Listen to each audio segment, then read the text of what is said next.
നമ്മുടെ ജീവിതത്തിലെ ഏറ്റവും ധന്യമായ നിമിഷങ്ങളിലൂടെ നമ്മൾ കടന്നു പോകുന്ന ഒരനുഭവമാണ് ദുഃഖ വെള്ളിയാഴ്ച ശുശ്രൂഷയിൽ നാം സംബന്ധിക്കുമ്പോൾ. കർത്താവിൻ്റെ പീഡാനുഭവങ്ങളോട് നമ്മുടെ ജീവിതം ചേർത്ത് വെച്ച് നമ്മൾ ചിന്തിക്കുമ്പോൾ നമ്മുടെ കുറവുകളെയും നമ്മുടെ ജീവിതത്തിൽ ഉണ്ടായിട്ടുള്ള വീഴ്ചകളെയും ഒക്കെ ഒന്ന് മനസ്സിലാക്കുവാനായിട്ട് നമുക്ക് സാധിക്കും. യേശു തമ്പുരാൻ്റെ ജീവിതം ശ്രേഷ്ഠമാക്കുന്നത് ഒത്തിരി പ്രത്യേകതകൾ നമുക്ക് കാണുവാനായിട്ട് സാധിക്കും. കാലികളോടൊത്തുള്ളതായ അവൻ്റെ ജനനം, പാപികളോടൊത്തുള്ളതായ ജീവിതം, കള്ളന്മാരോടൊത്തുള്ളതായ മരണം, ഇതെല്ലാം ആ ജീവിതത്തെ മറ്റുള്ള ജീവിതത്തിൽ നിന്ന് മാറ്റി നിർത്തുന്നതായ ശ്രേഷ്ഠമായ കാര്യങ്ങളാണ്. വളരെ വ്യത്യസ്തമായൊരു ജനനമായിരുന്നു യേശു തമ്പുരാൻ്റെ.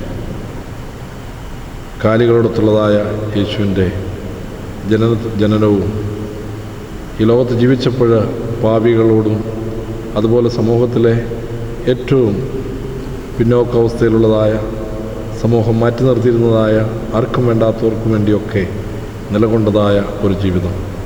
മരണം അതിലും ശ്രേഷ്ഠമാക്കുന്നു, പാപികളോടൊത്തുള്ളതായ മരണം.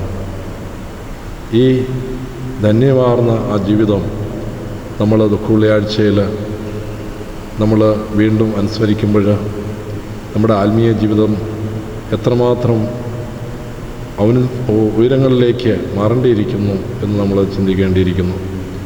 നമുക്ക് നമ്മളെ തന്നെ ദൈവസന്നിധിയിൽ സമർപ്പിച്ചുകൊണ്ട് ദുഃഖ വെള്ളിയാഴ്ച ശുശ്രൂഷയുടെ ആത്മാർത്ഥമായ ആന്തരികമായ അർത്ഥം മനസ്സിലാക്കിക്കൊണ്ട് നമുക്ക് ആ ശുശ്രൂഷയിൽ പങ്കുചേരാം.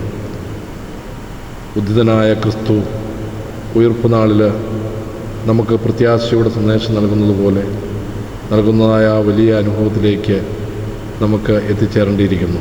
പൗലോസ് ഓർപ്പിക്കുന്നത് പോലെ അവൻ്റെ കഷ്ടാനുഭവങ്ങളോട് അനുരൂപപ്പെടുവാൻ ഈ ശുശ്രൂഷയിലൂടെ നമ്മൾ മുന്നോട്ട് പോകുമ്പോൾ യഥാർത്ഥമായ ക്രിസ്തു അനുഭവത്തിൽ നമുക്ക് പോകുവാനായിട്ട് സാധിക്കും. അതിനായിട്ട് നമുക്ക് ദൈവസന്നിധിയിൽ നമ്മെ സമർപ്പിക്കാം, പ്രാർത്ഥിക്കാം.